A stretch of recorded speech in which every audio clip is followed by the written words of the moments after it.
नमस्कार विद्यार्थी मित्रांनो, सर्वप्रथम स्पर्धा परीक्षा राज्यशास्त्र या यूट्यूब चॅनल मध्ये आपलं सर्वांचं स्वागत आहे। आज आपण राज्यशास्त्र अंतर्गत जो मायनर विषय तुम्ही घेतलेला आहे त्या विषयासाठी जो अभ्यासक्रम विद्यापीठाने निर्धारित केलेला आहे त्याचा अभ्यासक्रम या ठिकाणी दिलेला आहे। मागील काही व्हिडिओ मध्ये आपण वेगवेगळ्या पद्धतीच्या राज्यशास्त्राच्या अभ्यासक्रमाच्या संदर्भात, राज्यशास्त्राच्या विषयाच्या संदर्भात आणि इतर वेगवेगळ्या पद्धतीचे व्हिडिओ पाहिलेलेच आहेत।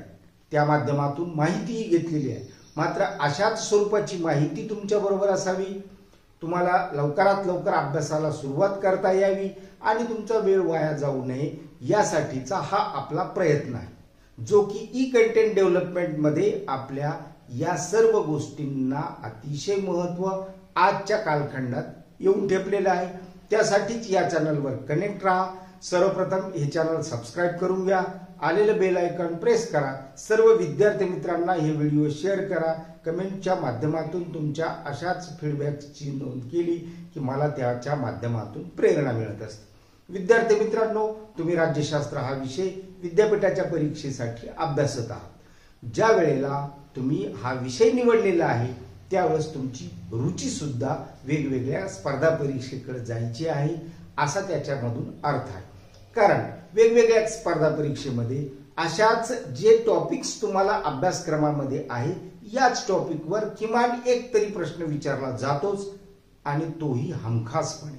मग आपण ज्या वेळेस BA ला आहोत त्याच वेळेस जर हा अभ्यासक्रम तयार करून ठेवला किंवा चांगला अभ्यास केला तर आपल्याला पुढे स्पर्धा परीक्षेसाठी तयारी करण्याची जी काही वेळेची उपलब्धता कमी असेल ती भासणार नाही आणि तुमचा वेळ सुद्धा वाचेल। म्हणजे सध्याच्या या कालखंडात म्हणजे या वेळेमध्ये तुम्हाला जास्तीत जास्त स्पर्धा परीक्षेचा सुद्धा अभ्यास करता येईल आणि आपल्या विषयाचा सुद्धा अभ्यास करता येईल।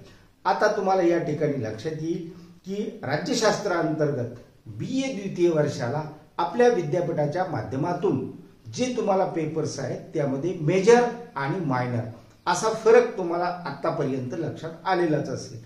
मागच्या व्हिडिओमध्ये आपण मेजरचे जे काही विषय आहेत त्याचा जो काही अभ्यासक्रम आहे तो घेतलेला आहे। या ठिकाणी जो अभ्यासक्रम मायनर या विषयासाठी आहे तो पुढील पद्धतीचा।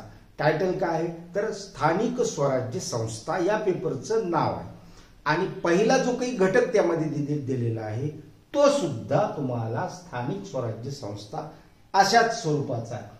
त्यामध्ये स्थानिक स्वराज्य संस्थेची व्याख्या, वैशिष्ट्ये, 73वी घटना दुरुस्तीतील तरतुदी आणि समस्या हा झाला पहिला घटक।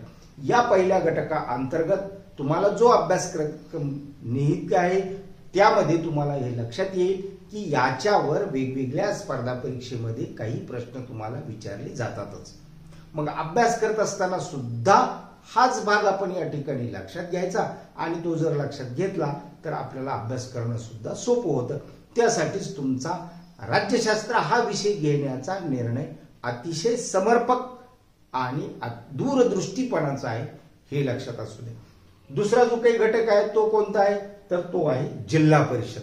मग त्यामध्ये जिल्हा परिषदेची रचना, जिल्हा परिषदेचे अधिकार, जिल्हा परिषदेची कार्य, जिल्हा परिषदेचा अध्यक्ष, त्याचबरोबर मुख्य कार्यकारी अधिकारी आणि स्थायी समिती असा जो काही अभ्यासक्रम आहे, जो अभ्यासक्रम तुम्हाला दैनंदिन जीवनाशी निगडीत आहे। स्पर्धा परीक्षेमध्ये याच घटकावर तुम्हाला प्रश्न विचारले जाणार आहेत, ते ऑब्जेक्टिव्ह मध्ये असतील किंवा थेरी मध्ये असतील। मग हा अभ्यास करताना सुद्धा असाच दृष्टिकोन आपण लक्षात घेणे सुद्धा गरजेचे आहे। म्हणून राज्यशास्त्राच्या विद्यार्थ्यांना या सर्व गोष्टी वेळीच आपण लक्षात ठेवणं सुद्धा गरजेचं आहे।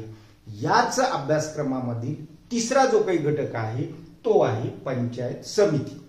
पंचायत समितीची रचना, पंचायत समितीचे अधिकार, पंचायत समितीचे कार्य, पंचायत समितीचा सभापती, त्याचबरोबर गटविकास अधिकारी या सर्व घटकाच्या माध्यमातून आपल्याला तिसऱ्या चॅप्टरचा अभ्यास करायचा आहे, जो की कुठल्याही स्पर्धा परीक्षेशी तो निगडीत अशा स्वरूपाचा अभ्यासक्रम तुम्हाला विद्यापीठाने निर्धारित केलेला आहे। त्यासाठीच तुम्हाला राज्यशास्त्राच्या अभ्यासक्रमामध्ये ज्या ज्या घटकांचा समावेश केलेला आहे तो प्रत्येक घटक तुम्हाला कुठे ना कुठे कामी येणारच आहे. म्हणून आपण अभ्यास करताना ही बाब प्रत्येक क्षणी लक्षात ठेवावी की आपल्याला राज्यशास्त्र शिकत असताना या सर्व बाबीवर सखोल स्वरूपाचा मायक्रो स्वरूपाचा अभ्यास करणं अपेक्षित आहे आणि तशाच पद्धतीचा तो करता.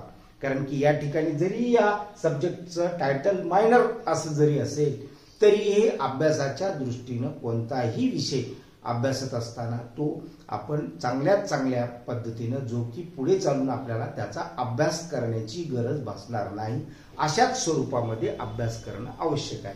चौथा जो काही आपला या ठिकाणी घटक आहे या पेपरचा तो आहे ग्रामपंचायत. त्यामध्ये ग्रामपंचायतची रचना, ग्रामपंचायतीचे अधिकार व ग्रामपंचायतीचे कार्य, त्याचबरोबर सरपंच, ग्रामपंचायत अधिकारी आणि ग्रामसभा या सर्व उपघटकांचा अभ्यास या घटकाअंतर्गत आपल्याला करायचा आहे. म्हणजेच हा जो काही पेपर राज्यशास्त्र BA द्वितीय वर्ष आणि मायनर, सध्या तुम्हाला हे लक्षात येत असेल की तुमचे पिरियड्स किंवा तुमचा जो काही अभ्यासक्रम आहे याच पद्धतीनं तुम्हाला करणं अपेक्षित आहे. ज्या वेळेला वर्गात आपण शिकतो त्यावेळेला सुद्धा अशा पद्धतीच्या या वर्गीकरणामधून तुम्हाला या सर्व गोष्टी समजाव्यात. प्रत्येक विषयाच्या अंतर्गत कोणकोणते घटक आहेत ते तुम्हाला समजून यावेत आणि त्या घटकाच्या माध्यमातून आपल्याला अभ्यास करता यावा यासाठी या सर्व गोष्टी आपण या ठिकाणी देत असतो. निश्चितपणे तुम्हाला या सर्व गोष्टी समजतातच, परंतु न समजल्यास मागील काही व्हिडिओ पाहणे अपेक्षित आहे. त्याचबरोबर त्या व्हिडिओच्या माध्यमातून मिळालेल्या माहितीचा ज्ञानसंग्रह करणे, त्या ज्ञानसंग्रहाच्या माध्यमातून आपला अभ्यास पुढे नेणे, वेगवेगळ्या स्पर्धा परीक्षा, विद्यापीठाच्या परीक्षा देता याव्यात यासाठीचा हा प्रयत्न आपल्या या चॅनलवर आपण सतत करत आलेलो आहोत. यानंतर प्रत्येक घटकाअंतर्गत ज्या ज्या गोष्टी वेगवेगळ्या पद्धतीने तुम्हाला दिलेल्या आहेत त्यांचा सुद्धा आपण या आढावा घेणारच आहोत. मात्र सध्या तरी तुम्हाला एवढा अभ्यासक्रम लक्षात ठेवणं अपेक्षित आहे.